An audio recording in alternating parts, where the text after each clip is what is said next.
Welcome to The Practical Intuitive, where each Monday at 2 p.m. Pacific, 5 Eastern, where host Robin Fritz explores mind, body, and spirit for the real world. Because we are all intuitives and healers, and we must all learn to love ourselves and live that love every day.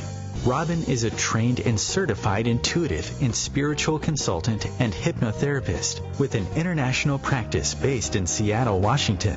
As the Practical Intuitive, she covers personal and business intuition, animal communication, mediumship, space clearing, past life regression, shamanic insights, energy healing, soul choice. It's all here. Readings, healings, and funny, warm, thought-provoking conversations. It's Robin Fritz, the Practical Intuitive, helping you mastermind body and spirit for the real world. No ifs, ands, buts, or BS ever.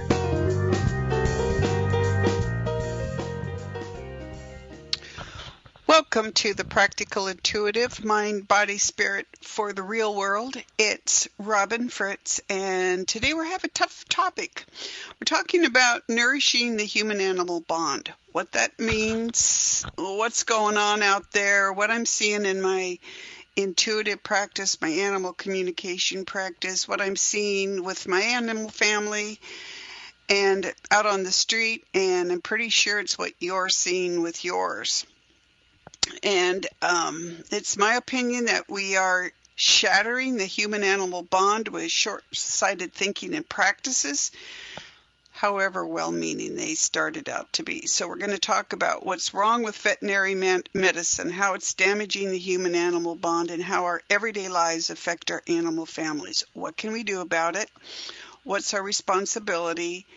And how do we keep track of what's growing and changing and what's new in the world that helps us create better relationships with our animal families, keep them healthier, keep us healthier, and how does that translate back into how we live in the world?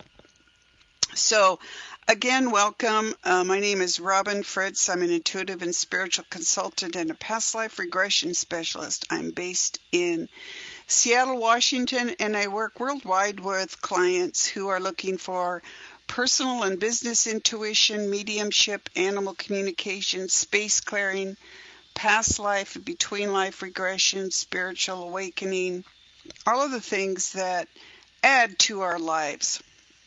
And as most weeks, you are welcome to call in and ask a question, ask me to look at something intuitively. Today, if you'd like to call in, I'd like it to focus on an issue with the human-animal bond. But I have a lot to talk about today, and so let's just sit back and get together and get grounded and balanced with the crystal Fallon. So imagine Fallon, a citrine Lemurian quartz, currently in the shape of a crystal ball. Imagine you're connecting with him the way your intuition works most strongly. You may see pictures, hear him chat, feel his energy, know he's there with you and connected with us in this hour. So just let go of the cares of the day. Imagine you're connecting to Fallon and with the OMTimes community, and let's bring mind, body, and spirit together as we breathe down from the top of the head, down our face, our throat chakra, speaking our truth, our shoulders, our chest, our hips, our knees, and our feet, clearing out just the daily stuff, and now moving back up, filling you with healthy energy that is Fallon, moving up from your feet, past your knees, your hips, your chest, your shoulders, your face, and the top of your head. So again, today we're talking about what's up with the human-animal bond. And I've got some tough questions for you, and I've got some things for you to think about. Observations I've made over the years and in the last few months here. And I'm wondering what we're thinking, what other people are thinking, what we're thinking, and how we can start to pull together the threads that I believe are threatening to rip apart our relationship with our animal families and expanding outward into destroying our relationship with each other. We need to be coming together, and things are keeping us from doing that. So what are some of those things? Well, first, as I went over today on Facebook Live, I live in a seaside beach community in Seattle, Washington, and last week a baby seal died over the course of a very long, hot morning, trying to reach tide, a minus tide. Well, at least a dozen and possibly 20 people stood there and watched, not for 10 minutes, but for hours, as a baby seal died on the beach. Another instance, a loose dog, a large dog, runs up to me and my dog who's on a leash on the street. Now, it's a law here in Seattle, and actually a law pretty much everywhere, that your dog has to be leashed. I back my dog away, and my dog is 20 pounds, and he's terrified these days because so many big dogs are off leash and they run at us, or people let them come up to you, and when you back away, they keep coming. And I kept backing away. I yelled at the owner to control her dog, and she says, "My dog is well behaved." How much sense does that make? I don't know her. I don't know her dog. I'm going to consider a dog that comes at us off leash and keeps coming as a threat because we've been attacked so many times. So what's going on there? Why are people not thinking beyond my dog is well behaved? Her dog is off leash. It could run into the street. Anything could happen to frighten it, to send it off into a frenzy, for it to get hurt, including the fact that it's illegal. Well, here's another case. My boy Ollie is a Cavalier King Charles Spaniel. He's the reincarnation of my Cavalier Alki, who died in 2017. And Ollie had a broken tooth. And it's one of those premolars with 3 roots that go way up into the jaw, so it was not a tooth that your regular veterinarian could take out. We went to a dental surgeon. And what did we hear over the course of our treatment? But we are a specialty clinic and we can charge what we want. And I'm like, wow, how are we dealing with this? And I'll get into that here too. And here's another example. People like me who work as animal communicators and then narrow that population of animal communicators down. There are only some of us who will take emergencies, only some of us who will look for lost animals, only some of us will help you and your animal when you're in crisis and you're at a medical clinic and you don't know what to do. I'm one of those people, so I'm in the front lines and I'm seeing things that are wrong. I'm seeing old arthritic dogs who are suddenly critically ill and they're subjected to surgery. Now, the surgery, as I know, because my own Cavalier faced this, is a result of cancer, hemangiosarcoma. And what we're seeing as a reality right now in our population of dogs is 50% of our dogs over 10 are getting cancer, right? And when they see these dogs with bleeding tumors, they pretty much know that it's the end of their life. And what do? They tell the owners, well, you've got insurance, number one. Insurance will pay for a lot of this. Number two, your dog may live another 3 months with chemotherapy, so we should operate. Not telling them that surgery for a bleeding tumor, especially in an old dog, is so rigorous that surviving that surgery itself is problematic, and surviving it and having a quality of life for whatever time they have left is also problematic. So what I've seen is a number of clients losing their animals 3, 4, 5 days after massive surgery, and they were not told how handicapped their dogs would be, how crippled they would be, how miserable they would be, and in the case of these big dogs, how impossible it was going to be to help them do the simple things like urinate and defecate. And so the last few days are horrifying for the owner, horrifying for the animal, in extreme agony. Why? Why is this happening? And then translating it beyond the human-animal bond. So we don't look at, you're thinking, well, I'm just worried about the human-animal bond. There are hundreds of thousands of fertilized human embryos that are frozen and being discarded. because people don't want them anymore. They've had their 1 or 2 kids and they don't want them anymore. They can't afford the fees, whatever. And it's like, what are we thinking? How is our thought process working that we're not thinking about what would happen to these fertilized embryos once we were done having our children? Nobody thought about that. And I'm like, that should have been one of the first things you think about. And we're seeing around the world wars, food shortages, rising seas, prejudice that kills, right?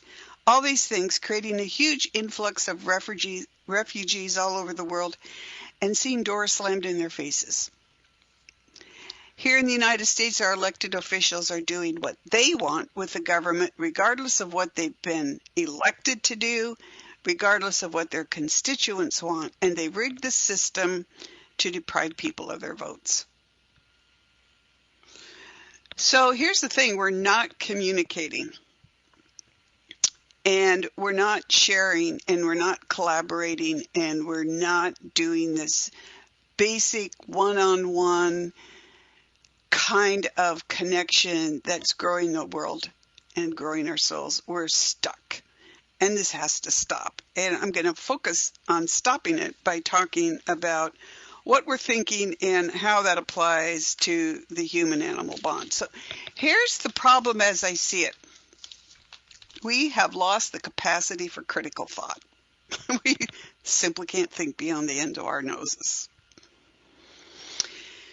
We lack common sense, we lack compassion, we lack basic integrity and morality, we are apathetic, we are confused, we can't think straight.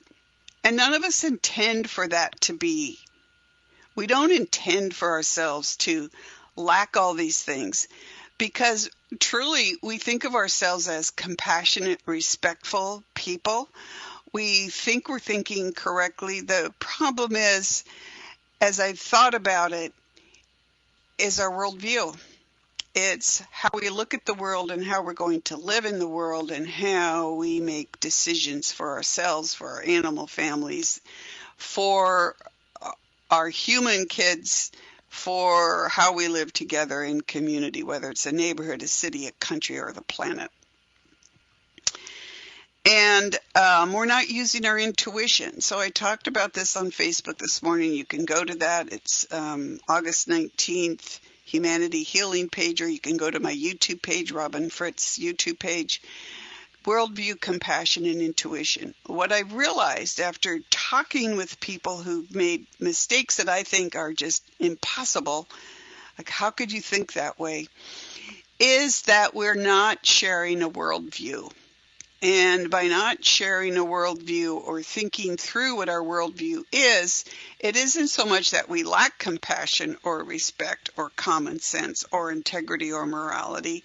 It isn't that we are deliberately apathetic, but we are confused. And we need to start figuring out how we think and learning from our mistakes and learning from other people's mistakes. I'm in the front lines with animals. I know what's going on. So, let me talk about my dog Ollie and his surgery. Talked about the seal this morning on Facebook. And the issue is, how do we make decisions? What does a decision mean, and how do we get there? And Ollie had this fractured tooth. I took him to a surgeon, and really we didn't have a lot of time because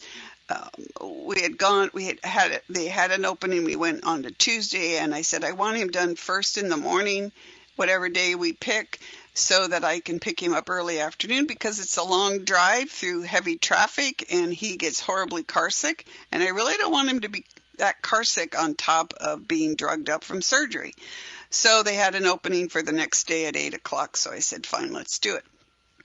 Well, the surgeon comes in, she looks at Ollie and she says, okay, well, we need to do a full set of dental x-rays.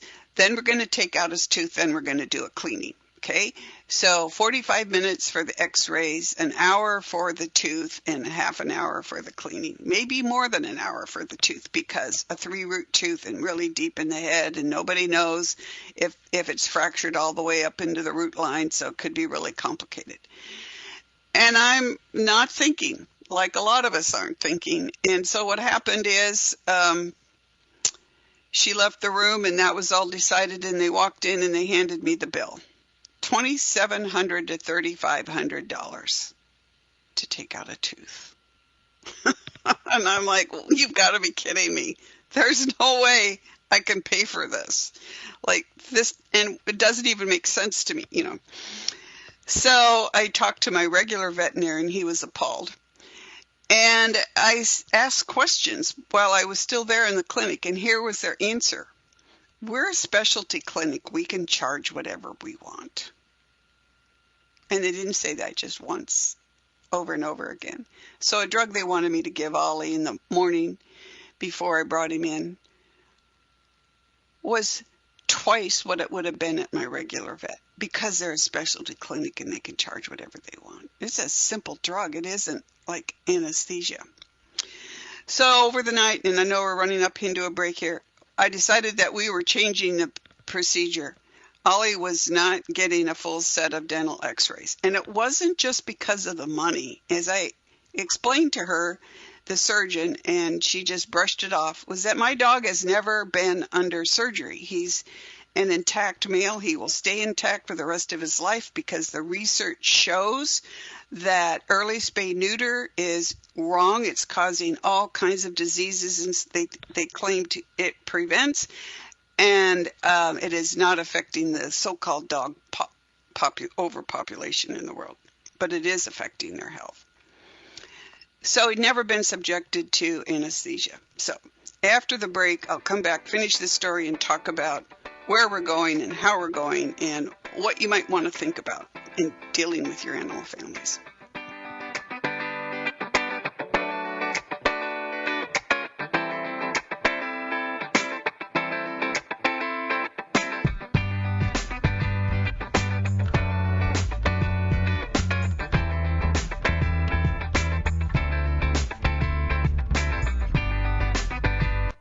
Your conscious connection to a more mindful world.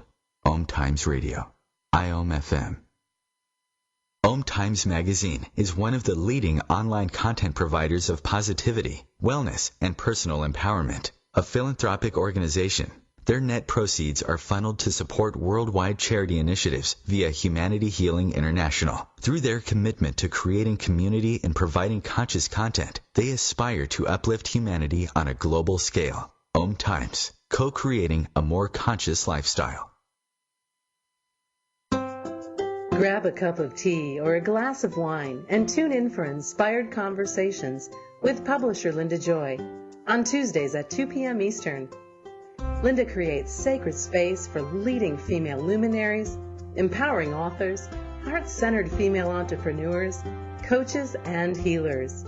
A soulful venue where guests openly share the fears and obstacles they've overcome, wisdom and lessons learned, and the personal journey that led them to the transformational work they do in the world. Inspired Conversations to empower you on your path to authentic, soulful living.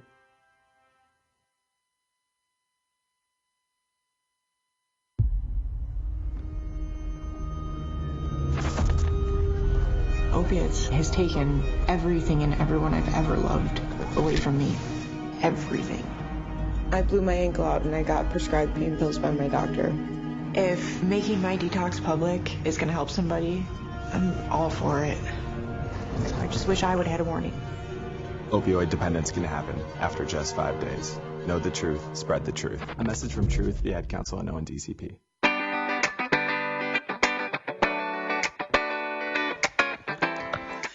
Welcome back to the Practical Intuitive Mind, Body, Spirit for the Real World. It's Robin Fritz, and we're talking about nourishing the human-animal bond, expanding that into society. So I was telling you about my dog Ollie having to have his tooth taken out. And while the vet was examining, I'm standing there thinking, we're talking 3 hours under anesthesia. I don't know how he'll react to anesthesia. And it didn't make sense for me for them to spend 45 minutes with him under anesthesia taking x-rays only to find out that he can't tolerate the anesthesia and they can't take the tooth out. I mean, come on, it's common sense. So the vet's first reaction to me is, well, why isn't he neutered? Are you breeding him? And I'm like, it's none of your business. No, I have no intention of breeding him. He's perfect. He's gorgeous. He's the most beautiful dog I've ever seen. On top of that, he's healthy, and he could add substantially to the breed pool, which is what his breeder wanted to do. But we agreed that he was going to just be Ollie. But he's intact for his health, and it's none of her goddamn business. So that kind of pissed me off, but, you know, whatever. The answer was like, oh, well, blah, blah, blah. So the next day I took Ollie in for the surgery, and 2 things had happened in the meantime. I'd been thinking about this, increasingly worried about how he would react to anesthesia, and decided we were not doing a full set of x-rays. Plus, hello, I work as an intuitive, so I talked to a spiritual team and to a spiritual guides who are basically medical specialists who looked at Ollie's mouth and told me his teeth are fine. Okay, so I had an in, if you will. But it was just common sense. He's healthy. He's 4 years old. I'm not anticipating problems with his teeth. The fracture was an accident. So 45 minutes into what I thought was his surgery, I get a hysterical yelling phone call from the surgeon who swears up and down she has to do this full set of x-rays, and the science indicates that 60% of the problems with their teeth are under the gum, so of course we have to do a full set of x-rays. Okay, so here's the thing. They're talking what their research has indicated. Not once are they talking the human-animal bond. Not once are they talking about what I can afford. Not once are they addressing my concern that Ollie's never been under anesthesia and he might not do very well. Not once are they addressing the issue that I want that tooth out, right? So finally she's yelling at me. 3 times she yells, "We're not getting rich here." To which I responded, finally, after the 3rd time, deciding that being super patient was not working with her. Well, Dr. So-and-so, everybody else thinks you are getting rich. And you are not doing a full set of dental x-rays on my dog. You x-ray the tooth in question, you take it out, and then if he's okay under anesthesia, then you can do the cleaning, and that is it. And I said, besides that, if you don't want people to think you're not getting rich here, then don't have your clinic staff repeatedly tell people we're a specialty clinic and we can charge whatever we want. And you know what, people? This is not just my experience. More and more I hear people telling me that they are not going to bring animals into their family because they're terrified of the medical bills. Oh my God, what is wrong out there? That you couldn't, it terrifies me being able to afford what happens to my kids. I've had big bills with my other kids. I know exactly what can happen. So they say, well, the answer is insurance. But is it? You know, what are you going to do with insurance? Are you just going to go ahead and operate? So the old dog that I was telling you about that got operated on, they said, oh, well, we can give him a couple of extra months. Yeah, insurance came in and paid $5,000, but the family still had to pay $1,500. And as we talked about it, their decision to go ahead with the surgery was partly based on the fact that some insurance would be kicking in and paying for some of it. But what they weren't thinking about until later was what it would look like for that dog in recovery and what kind of damage is being done to that dog's soul and their own souls as they watch that poor thing suffer over the next 5 days, and realized that they would be facing chemotherapy or dramatically shortened lifetime because that cancer is not curable. But insurance will pay for it. Well, evidence-based medicine is only part of the answer. This is what the vets kept throwing at me. This is for Ollie, for his tooth. And I'm like, no, this doesn't even make any sense. So here's what happened next. Ollie comes home really drugged up, woozy, not steady on his feet, and I had to carry him up and down the stairs, for the rest of that day and the next morning till I couldn't do it anymore. And I finally said, honey, we'll take as long as it takes to get up the stairs, but I can't carry you anymore. And he wasn't coming to. He wasn't waking up. And he wasn't peeing. I mean, you got to pee, especially when they fill you with so many fluids. So there are different things that you can look at in recovery. And I know a lot about that, unfortunately. So, yeah, anesthesia can keep you from urinating properly. So can dehydration. So can something going wrong after the surgery. So can a lot of things. Ollie needed to be seen by his vet. So I called the clinic. I told him I was taking him to my vet because I wasn't happy with his recovery. He wasn't peeing. He was still stumbling around. And she had yelled and screamed at me about how often I should give Ollie opioids for his pain. And I'd already backed off a little bit on those because he was just too out of it. So I take him up to my vet. I go to the bank. I come back thinking that they're evaluating him in the back office and maybe doing fluids. When my vet comes out and sits down, he says, my hands are tied here. And I go like, what? And he goes, well, the other doctor is his veterinarian. And I said, no, I hired her to take his tooth out. You are his vet. I am his person, and we will decide what is best for him. And we decided that since he was fully hydrated, he did not need fluids, which was good. It relieved me. And we decided that what I had already suspected, that he was one of those who just retained it, but he also was getting too much of the opioids. So we backed it up and backed it off a little bit. He came more to himself, kind of woke up a little bit, and he started doing everything that you're supposed to do when you've got a lot of fluids in you.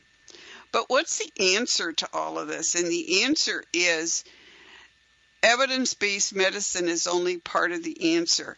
Your veterinarian is going to throw statistics at you. We can operate on this old dog and take out the tumor that the cancer is based in, but the cancer is already going through the bloodstream, so it's still going to kill them. It's just going to kill them a few weeks later. And I know that, and I will add here, if you don't know, that veterinarians are very high on the suicide list. I mean, it's a profession that a lot of people kill themselves in. And I know you're going to say, well, if they have to put up with people like you, Robin, but still, the answer is terrifying. 60% of the veterinarians out there are female, and a large percentage of the veterinarians are no longer doing like farm calls. They're doing companion animals, so they're euthanizing a lot of animals. And they got into the profession because they loved animals. So there's a lot going wrong there, a lot that we need to pay attention to. And aware of the statistics, aware of this huge number of veterinarians who are killing themselves, I'm very careful. And I was very careful when my other kids were nearing the ends of their life. I was watching out for the veterinarians' welfare as well as my kids. And of course, like a normal woman, putting myself last. But we got through it. And you can get through it too, with the idea that you're putting your animals and your family first, and you're listening to the people who are supporting you and not quoting statistics at you. And that's a problem with some of these people. This is the science. This is the information that we have. So therefore we have to do this. But if you can't afford it, it doesn't matter. And you have to make decisions on what you can charge and what you can afford and what you can put your animals through. And I was absolutely correct in saying I wasn't sure how Ollie was going to do, because he did not do well under anesthesia. And he did not come out of it as well. So I'm glad he wasn't out for an extra hour. As it was, it took an hour and a half to get that tooth out, even though it wasn't damaged up into his jawline. And it took a long time for him to recover and a long time for that hole to heal. So the human-animal bond is what's important, people. It's paying attention. When my first Cavalier, oh my God, she had so many problems. Ironically, she also lived the longest of all of my 3 at that time, because I fought really hard for her to get well. And I learned so much about veterinary medicine, about trade-offs, about human medicine. I was getting well with her at the same time and exploring all kinds of things. That's kind of partly how I got into what I'm doing today, just expanding my knowledge base into what other things could help, supplements and energy healing and dietary issues and all of those kinds of things that really are making a difference in our animals' lives. And there is so much information, it's hard to wade through it all. It's time consuming and exhausting, and you have to do it. You have to do some of it, because your veterinarians aren't going to tell you all of the things that are involved. Now, this old dog that I'm telling had major surgery for cancer after being assured that he would live for 3 more months. He died in 5 days. But what was even more criminal to me was that this old dog, who was suffering from arthritis, who didn't have much of a quality of life, or he didn't have the greatest quality of life because he was old and arthritic and, going downhill, and they knew it. He'd also been a blood donor at the emergency hospital for a number of years. So he'd been giving back, and nobody at that clinic gave back to him, because they're relying on evidence-based medicine and not on kindness and compassion and not on love and not honoring the human-animal bond. They are not honoring the bond between you and your animal family. So you have to do it. You have to stand up for it. You have to say, no, we're not going to do this. Yes, we're going to do this. I don't understand. Explain it to me. And you make the decision. And you should be making it with your animals too. And while you can rely on people like me to talk with them with you, you can also know what they're feeling. You can look at them and know. You can sit down and tell them, here's what's happened. Here's what's wrong with your tooth. Here's what we're going to have to do. We're going to have to take it out. And feel your way through the answer, and feel your way through what you can afford, and feel your way through what it looks like afterwards, so that you're prepared for it. So you're prepared for an animal who's disabled for a few days or for the rest of its life. Ask yourself what it's going to look like afterwards, as well as the first and obvious question is, how the hell are you going to pay for it? This is crazy. And then put all your preconceptions aside and start looking forward at what's going on out there. For example, this whole issue of, are you breeding your dog? No, I'm not breeding my dog. But the research out there for years now, many, many years, is showing that early spay-neuter is the cause of cancer, arthritis, hip dysplasia, aggression issues, obesity, thyroid disease, and cancer.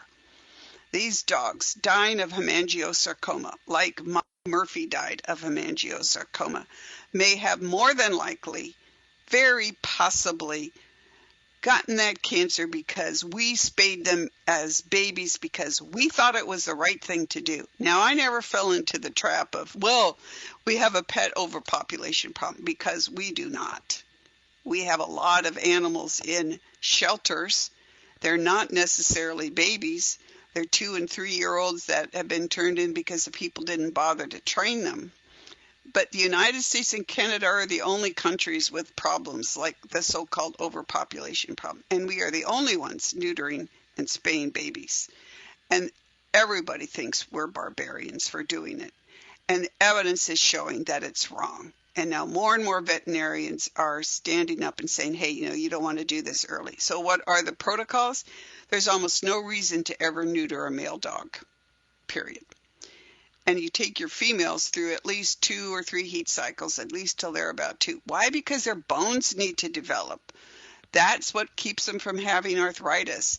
Their hormones need to be involved. That's what helps keep them from having cancer. Do you know one statistic? Dogs, male dogs that get prostate cancer are more likely to get prostate cancer because they have been neutered. These are facts that you need to find out for yourself.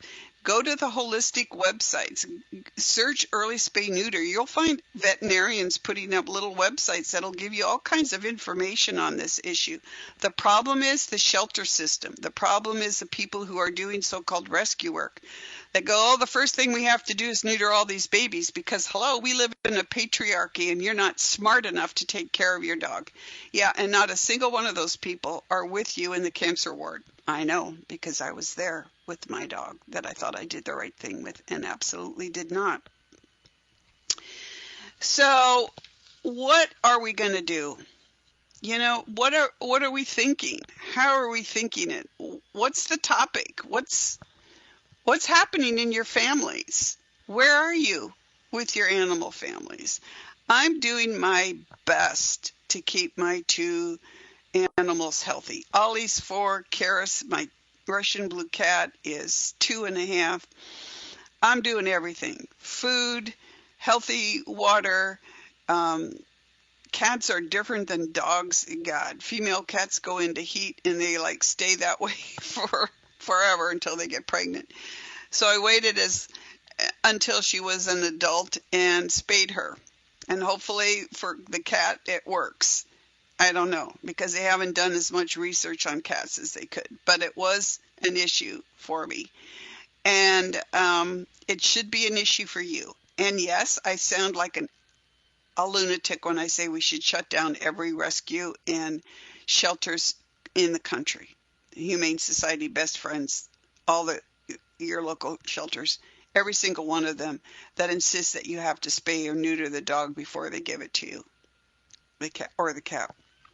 Because we know it's wrong, we know it's not healthy, we know that we're causing the problems that we have with them later in life. And I can guarantee you, since these people are money focused and they do want to get these animals out of there, that they'll change the system if you make them stop and think about it. If you make them confront their prejudices, if you make them stop and go like, oh, let's look at the research and see where that takes us. So we'll be back after the break to give you some tips on how to deal with these issues at home. Hang in there.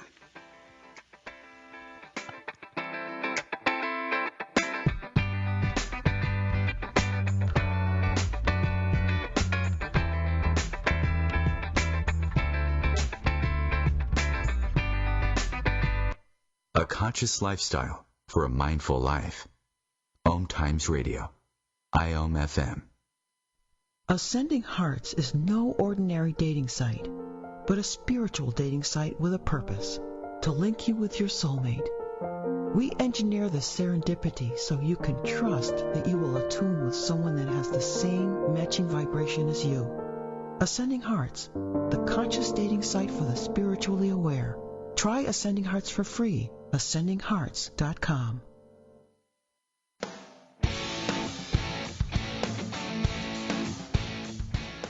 Looking for inspiration? Want to be inspired? Not sure where to go? Find Mark and Kim every Wednesdays at 3 p.m. Eastern on Inspired Living. Topics will elevate consciousness and range from metaphysics to the human and social experience and all things spiritual. Welcome to an inspired community that offers support, encouragement, and new ways of thinking. You are the inspired and the inspiration.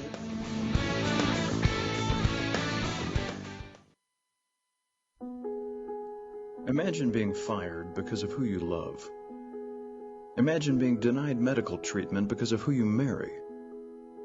Imagine being evicted because of who you are. Millions of Americans don't have to imagine this. They have to live it. Because in 31 states, it's legal to discriminate against LGBT people. Get the facts at beyondido.org. Brought to you by the Gill Foundation and the Ad Council.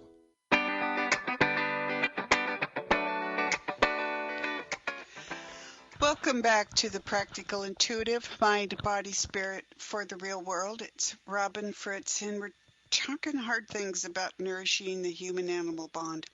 You know, I'm passionate about the human-animal bond. I'm passionate about you having and your animals having the best life possible. And I've had to do a lot of research for my own animals, and I've worked with a lot of client animals. So like I said, I'm in the forefront of what's really going on out there with our animals, and it's sad. And I will say that people don't become veterinarians to torture your animals. They genuinely love animals. They genuinely want to provide. But this is where the critical thinking aspect comes in. And this is where I'm going to give you some tips on how to look at the human-animal bond and for you to pick them up or use them if they work for you, which a lot of them will. So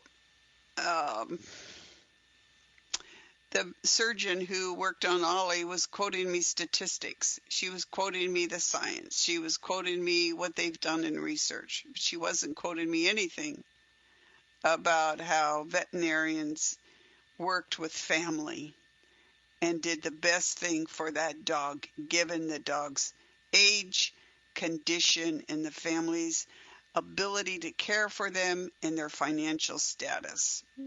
The ability to care is not just money. It's being able to lift, like my friend, a 90-pound dog.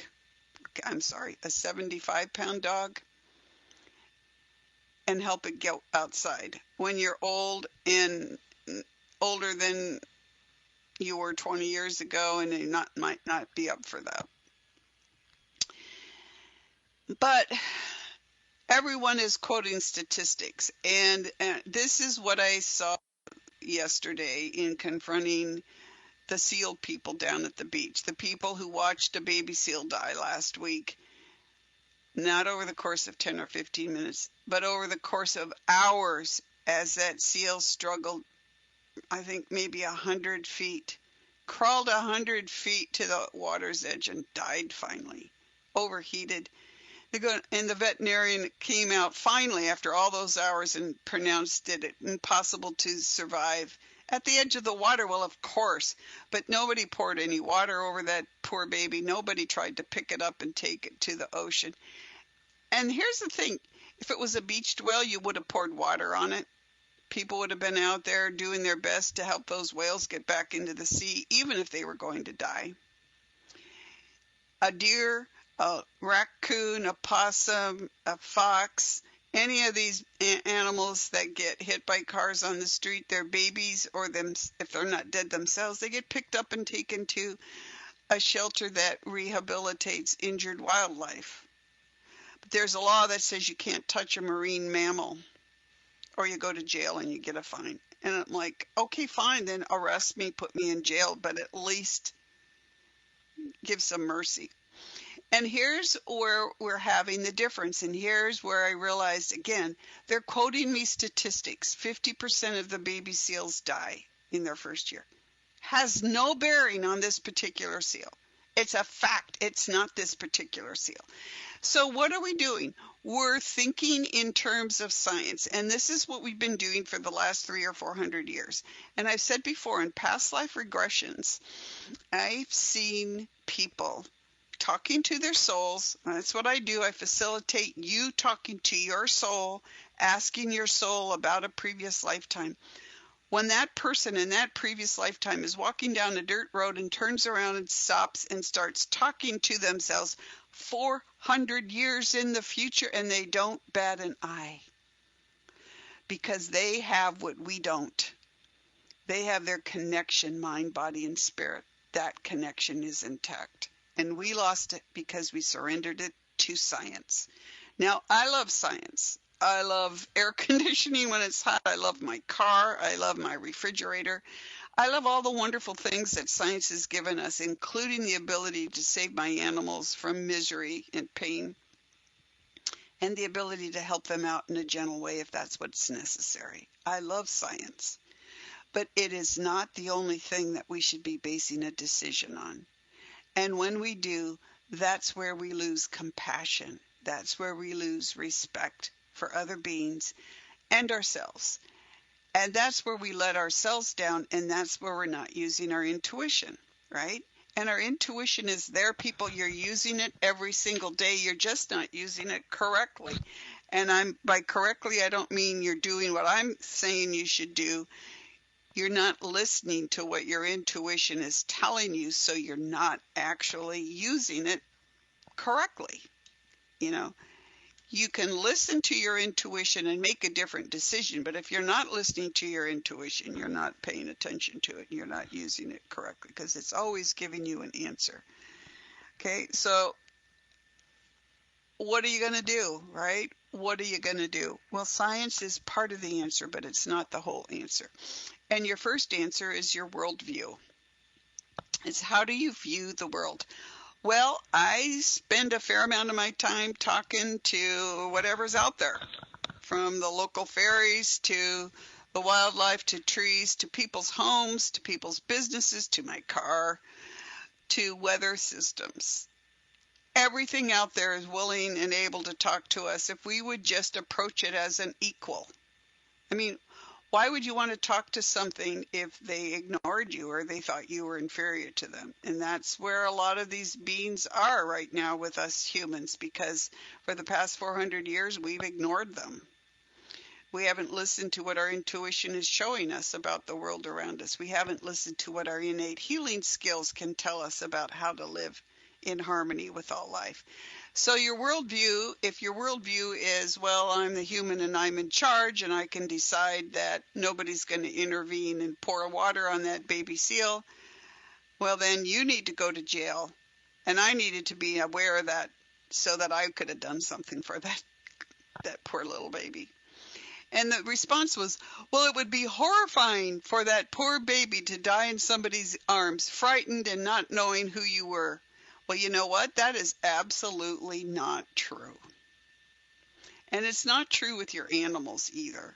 And it's not true with the other people around you, because we all know who the other person is. And if you look at your worldview is that you look at every being as an equal to you, that every being has a soul. It has consciousness. It has a job to do, a responsibility to do that job, and opinions. They are equals to us. And on an intuitive level, they connect with us. Then the correct and humane and honorable and soul-based decision is to pick up that baby seal and let it die in your arms if that's what it's going to do. But not to let it die in vain. And your animals. I'm lucky that I knew Murphy had cancer, because I made him x-ray her because I thought it was her heart, and I was distraught and I knew something was wrong. So we found it before she collapsed, before most of these guys, it's a life or death decision immediately, all of a sudden, when they seemed okay before that. I can't imagine how horrible it must be to face the end of the life when you thought everything was fine 6 hours ago. But it happens. It happens with our humans and it happens with our animals. And we need to start practicing the love and compassion, the worldview that creates all life as equals, and the love and compassion and the intuitive connection with our animal families that you already have because you love them as family members. You just need to let it out. You just need to let it inform you, to give you information about how that animal is doing, how you and the family are doing, and how together you walk that last road. Because it is true that we can have soul-crushing experiences and lose our way, ourselves and our animals, if we can't handle what's coming at us. So those are all real serious considerations. So pay attention to science. Yeah, what can science teach me? But that is not the only answer. That is why the shelter system should be shut down. Because somebody decided that we have so many animals that therefore we have too many animals, and that everybody's being irresponsible and letting their animals breed. Therefore, we should take that choice away from them. The patriarchy needs to die, and that idea with it. And the fact is, yep, people are still going to go ahead and accidentally have, or animals are accidentally going to mate and have babies. But the biggest issue is that people can be responsible, and they do know, and we have to prevent overpopulation, therefore we spay and neuter. That are two different things. They have nothing in common but bad science and bad thoughts, and people just fall into the trap of thinking that it's real and it's true, and that's what we have to do. We need to keep thinking. When somebody puts an idea out there, we need to question it. We need to ask. Mind, body, and spirit, what are the answers that we're getting from that? So be proactive with your animal families. Don't adopt an animal that's been spayed or neutered early. Eventually, maybe very quickly, if enough people say no, they'll change that system and we can still save those animals. Learn vaccination protocols. People are still routinely getting annual vaccinations, and we know that's causing cancer. We know that's causing health issues. Feed the best food you can. Should you feed a raw diet? Well, if you can afford it, maybe. There are a lot of questions involved in there. Now there's this whole grain-free controversy with the taurine deficiency in dog food, and they're pointing to 16 companies that produce these foods. Yeah, there are 57 dogs in that study out of how many millions that are fed dry food. Be proactive, ask questions, do the research. If science isn't giving you answers, what does your heart tell you? What does compassion and respect tell you? What is your intuition telling you? Let it out. You can do it. Interview your veterinarian as a partner, not as somebody who's telling you what to do. They're making decisions with you, not for you. Have fun with your animals, for God's sake. Make it fun. They want to have fun. Take time to play. What does the mind, body, spirit aspect of life tell you? What does your relationship with your family look like to you? Fire anyone who gets in the way of that. Talk to other animal families. If you have insurance on your animal, don't look at it as a blanket endorsement of doing complex things like surgery, because insurance is only part of the answer. The welfare of your dog and the welfare of your family is also important. So here's the thing. Let me summarize. We're going to make mistakes every single day for the rest of our lives. That's a given. We're going to learn from our mistakes. That is not a given. It should be. We need to go, okay, I'm going to learn from this mistake. And we need to question, and we need to find answers, and we need to go through it, mind, body, and spirit, not just science and not all tuition either. It's got to combine with what you know and how you learn things. Some people are way followers. They'll follow the crowd. They'll worship the demagogue. They'll hate. They'll live smaller lives. They'll learn maybe at some point, but maybe not until they get to the afterlife, and maybe not even then. But we still must try with these people. So I'm not talking just the human-animal bond. I'm talking about the people whose politics you don't agree with, the people who espouse hate, the people whose ideas are different from yours. Find a way to talk, to collaborate, to listen. I tried yesterday with the SEAL people, but they just started screaming and defending themselves when all I said was, explain that.